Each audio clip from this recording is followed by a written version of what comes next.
What's up, everybody? Captain Matt here, and welcome to the Mumbo Meister channel. Wait. How can you call yourself the Mumbo Meister when you haven't shown him any Mumbos yet? You have to excuse Captain Crunch. She loves to talk. Little does she know, I have caught a few Mumbos already. So stay tuned for the latest crab reports and intel. And we'll... Wait. Seriously. Are you at least going to give him a hint for your contest? I guess they deserve a hint. I mean, maybe you can tell them what their 6 options are.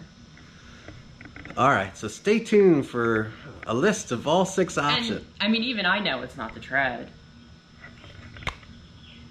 Oh. Sorry. Stay tuned for the 5 options that are valid.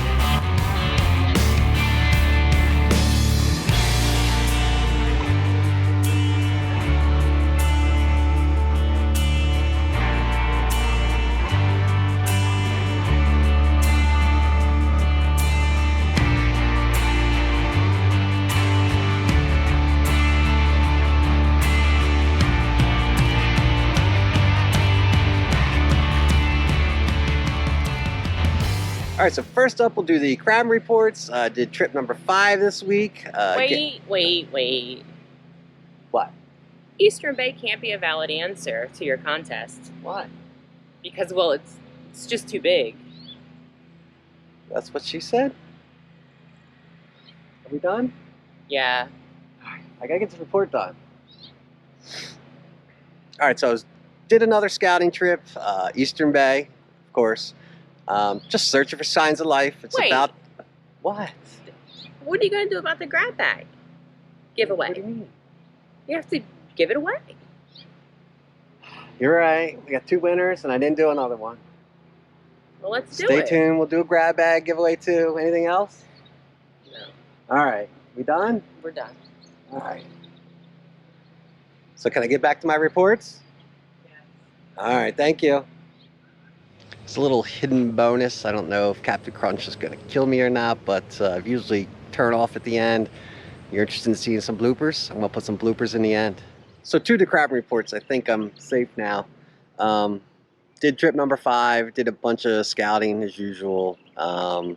Little better, there's signs of life. If you can't tell, I don't particularly go down south of, say, Tillman Island all too often. I usually go down a couple times just to whet my appetite, get that itch from over winter done.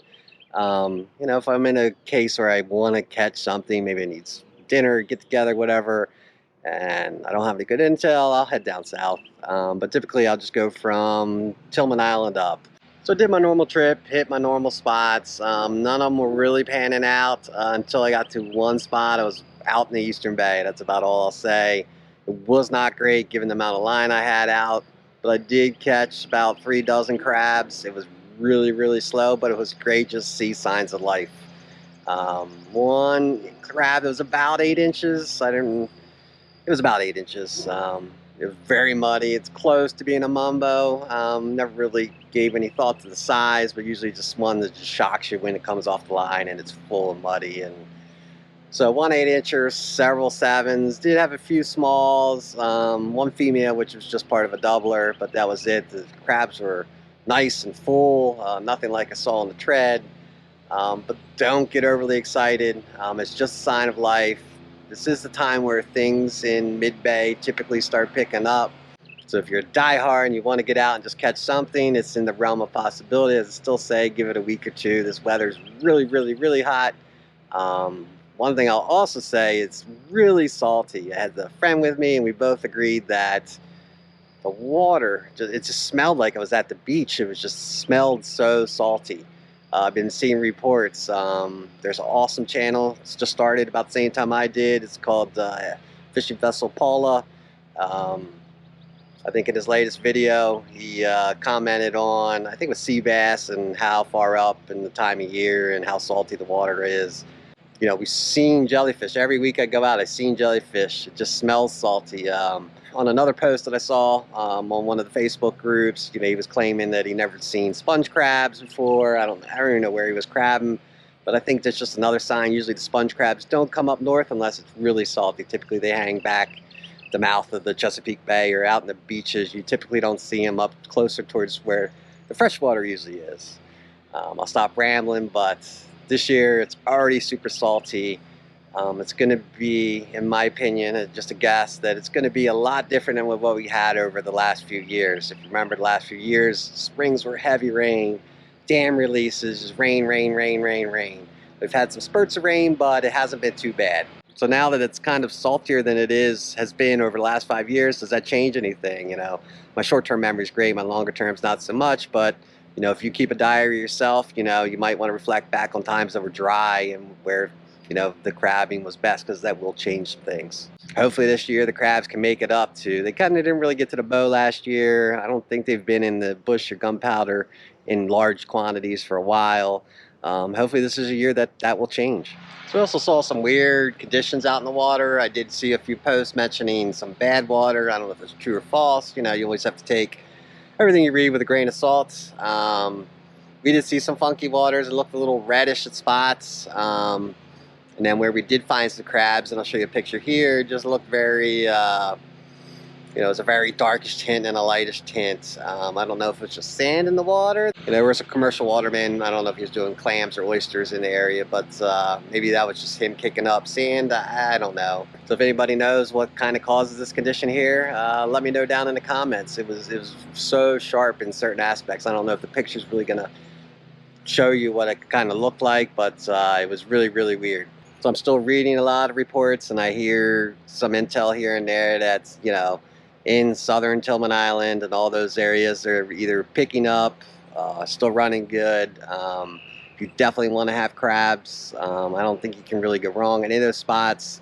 Commercial traffic is very high as far as commercial crabbers goes.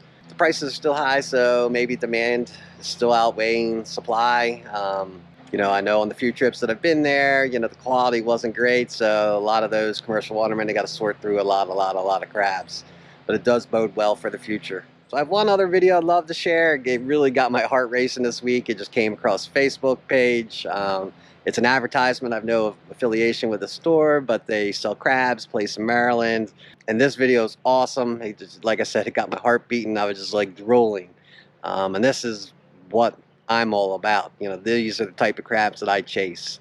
You know, I could go to places and catch bushels and bushels of mixed and smalls and mediums and even bigger crabs, but you know, once I get a little bored, I'm always chasing for the big crabs. And as the water moves and the big crabs move and the salinity line changes, it's a chase. And it's a big gamble. Like, you can strike out, you strike out more than you succeed. If you're in the same spots, typically you'll see the crabs go up, down, size-wise, quality-wise.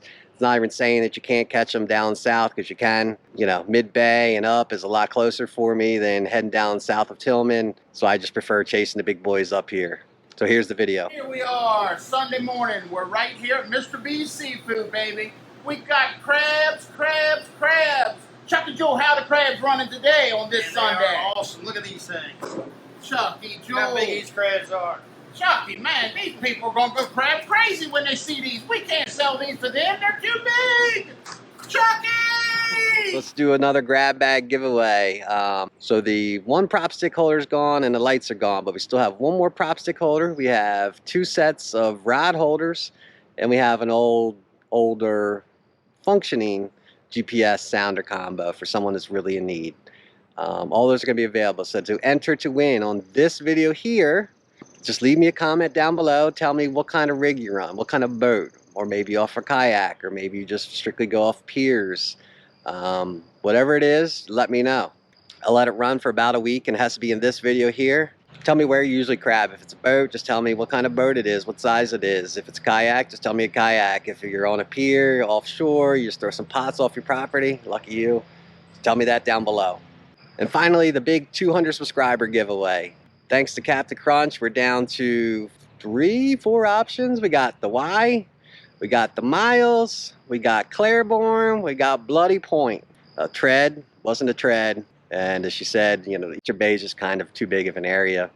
So now you have Miles, Y, Claiborne, Bloody Point. 1 of 4. So if you already left a comment in the 200 subscriber video, you can edit it. Just edit it. You know, I was trying to make this fun. I want as many people to be able to enter as possible. I'll be giving away some more clues as we get closer, just try to narrow it down, so stay tuned. Just want everyone, all the subscribers, get a chance to enter and win.